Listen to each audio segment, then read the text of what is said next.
ਅੱਜ ਆਪਾਂ ਸਟਾਰਟ ਕਰਾਂਗੇ ਇਨਵਰਸ ਟ੍ਰਿਗਨੋਮੈਟ੍ਰਿਕ ਫੰਕਸ਼ਨ। ਸਭ ਤੋਂ ਪਹਿਲਾਂ ਇਨਵਰਸ ਟ੍ਰਿਗਨੋਮੈਟ੍ਰਿਕ ਫੰਕਸ਼ਨ ਜੋ ਕਿ +2 ਦਾ ਇੱਕ ਮੋਸਟ ਇੰਪੋਰਟੈਂਟ ਚੈਪਟਰ ਹੈ। ਸਭ ਤੋਂ ਪਹਿਲਾਂ ਸਟਾਰਟ ਕਰਨ ਤੋਂ ਪਹਿਲਾਂ ਆਪਾਂ ਸਮਝਾਂਗੇ basic concept of trigonometric ratio ਜਾਂ ਫੰਕਸ਼ਨ।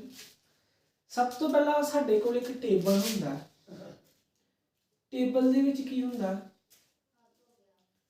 ਸਾਡੇ ਕੋਲ 6 ਫੰਕਸ਼ਨ ਹੁੰਦੇ ਆ ਟੋਟਲ। ਦੈਟ ਮੀਨਸ ਸਭ ਤੋਂ ਪਹਿਲਾ ਫੰਕਸ਼ਨ sin ਇਨਵਰਸ x, ਜਿਹੜਾ ਇਹ ਸਾਡਾ ਫੰਕਸ਼ਨ ਤੇ ਜਿਹੜੀ ਰੇਂਜ ਸਾਡੀ ਹੁੰਦੀ ਹੈ -π/2 ਤੋਂ π/2। ਸਿਮਿਲਰਲੀ sin ਇਨਵਰਸ ਇਹ ਹੁੰਦਾ। ਕੋਸਿਕਟ ਇਨਵਰਸ x ਕੀ ਹੁੰਦਾ? -π/2 ਤੋਂ π/2 ਮਾਈਨਸ ਕਰ ਦਿਆ 0। tan ਇਨਵਰਸ x ਦੀ ਰੇਂਜ ਹੁੰਦੀ ਹੈ ओपन -π/2 ਤੋਂ π/2। cos inverse x 0 to π closed bracket ਹੁੰਦੀ ਹੈ। कोट इनवर्स x ਦੀ ਕੀ ਹੁੰਦੀ ਹੈ? Open 0 to π। ਦੈਨ ਲਾਸਟ ਬਚਿਆ ਸਿਕਟ ਇਨਵਰਸ x, ਜਿਹਦੀ ਸਾਡੀ ਰੇਂਜ ਹੁੰਦੀ ਹੈ 0 to π -π/2। ਕਿੱਦਾਂ ਯਾਦ ਕਰਨਾ ਹੈ? ਇਹਦੇ ਵਾਸਤੇ ਟ੍ਰਿਕ ਕੀ ਹੈ? ਟ੍ਰਿਕ ਕੀ ਹੈ? ਸਭ ਤੋਂ ਪਹਿਲਾਂ ਇੱਕ ਕੁਆਡਰੈਂਟ, 4 ਕੁਆਡਰੈਂਟ ਬਣਾਏ। This is first, this is second, this is third, this is third, this is fourth.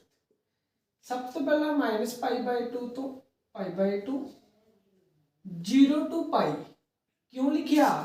क्योंकि -π/2 ਤੋਂ π/2 ਜਾ ਰਿਹਾ ਤੇ ਇੱਕ 0 to π/π ਜਾ ਰਿਹਾ। ਦੇਖੋ π2 -π/2 ਥਰਡ ਕੁਆਡਰੈਂਟ ਦੀ ਤਾਂ ਆਪਾਂ ਗੱਲ ਨਹੀਂ ਕਰਾਂਗੇ। ਗੱਲ ਕਿਹੜੀ ਕਰਾਂਗੇ? ਕੋਈ ਜਿਹੜਾ ਫੰਕਸ਼ਨਸ -π/2 ਤੋਂ π/2 ਜਾ ਰਿਹਾ। 3 ਫੰਕਸ਼ਨਸ ਇਦਾਂ ਦੇ ਆ ਜਿਨ੍ਹਾਂ ਨੂੰ ਆਪਾਂ ਇਕੱਠੇ ਲੈ ਕੇ ਚੱਲਾਂਗੇ। ਕਿਹੜਾ ਫੰਕਸ਼ਨ?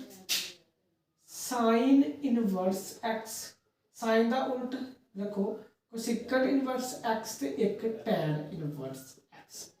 ਤੁਸੀਂ ਦੇਖੋ sin ਇਨਵਰਸ x ਦੀ ਜੋ ਰੇਂਜ ਆ ਉਹ -π/2 ਤੋਂ π/2 ਆ ਰਹੀ ਹੈ, ਕਲੋਜ਼ਡ ਬ੍ਰੈਕਟ ਆ ਰਹੀ ਹੈ। ਕਿਉਂ ਆ ਰਹੀ ਹੈ?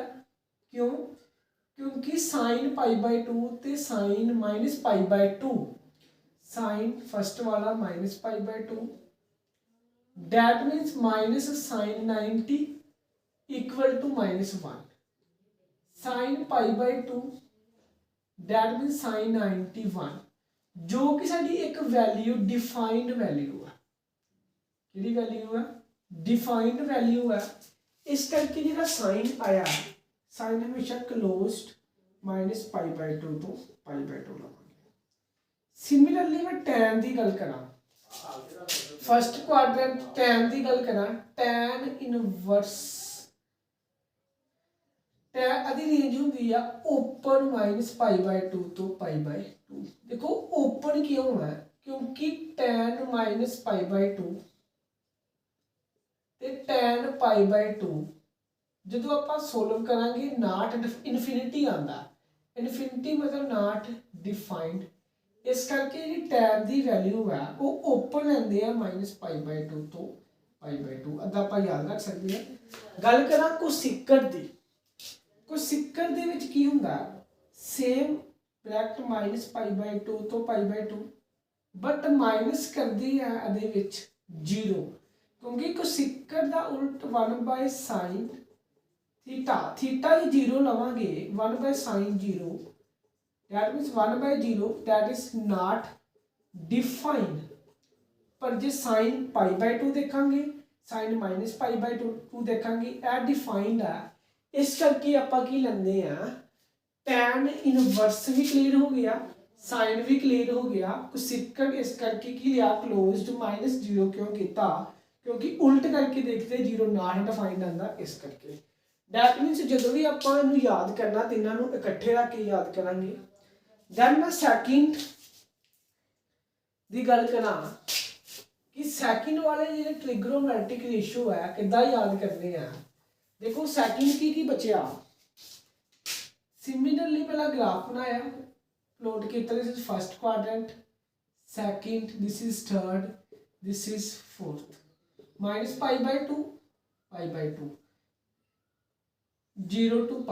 ਹੁਣ मैं 0 to π जाना है, 0 to π की आ रहा एक तो कोस इनवर्स आ रहा है दैट मीन्स क्लोज्ड 0 to π, एक कोट इनवर्स आ रहा कि ओपन 0 to π। पता लग गया सानू कोस क्यों आया क्योंकि जो कोस है वो 0 ते π ते की हुंदा डिफाइंड, इस करके ब्रैकेट की आई है क्लोज्ड।